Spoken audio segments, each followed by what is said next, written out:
Bona nit, companyes i companys. Avui és una nit molt difícil pel nostre partit. Hem perdut les eleccions a Terrassa, hem perdut també segurament les eleccions, ara estem esperant a les 11 que es diguin els resultats oficials. Hem perdut les eleccions també a Catalunya i veurem ara també pels mitjans que hem fet a Espanya i a Europa. Jo en primer lloc el que us voldria és donar les gràcies a tots per la vostra feina aquests dies, per la campanya magnífica que una vegada més hem fet al Partit dels Socialistes de Catalunya a la nostra ciutat, pel porta a porta, per tota la feina que heu fet ensobrant, per la feina que heu fet d'interventors durant tota aquesta jornada difícil d'avui. No ha pogut ser, és així, com deia, hem perdut les eleccions a Terrassa i penso que hem de ser honestos i ho hem de reconèixer. Ho teníem molt difícil perquè el terreny de joc que ens havien situat realment no era el nostre. Nosaltres volíem parlar d'Europa, el sobiranista, els sobiranistes, els antisobiranistes. Això ha pesat molt a l'electorat i evidentment ens ha perjudicat electoralment perquè els ciutadans en definitiva han votat amb aquesta clau independentista.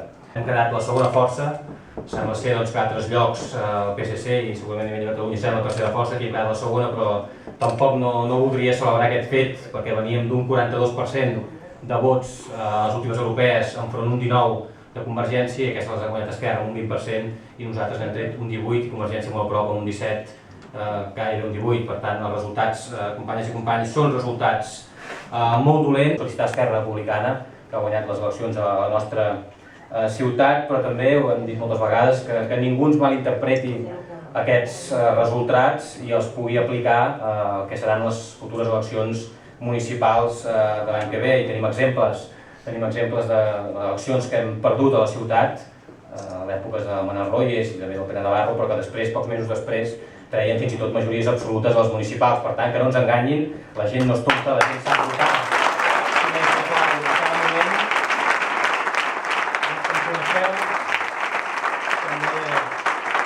Sabeu que soc tossut i que realment no em rendiré, al contrari, i estic segur que si fem una bona feina i estic segur que aquest partit, com sempre, la farà. Tenim molts mesos, hem de treballar per la ciutat i estic segur que entre tots, amb unitat, aconseguirem que el maig de l'any que ve Terrassa segueixi sent una ciutat socialista, una ciutat governada per l'esquerra, des de la justícia social, des dels drets i des de les oportunitats per tothom. És un dia difícil, companyes i companys, però hem d'aixecar l'ànim perquè estic segur que el mes de maig podrem celebrar una gran victòria socialista a Terrassa. Moltes gràcies, molt ànim.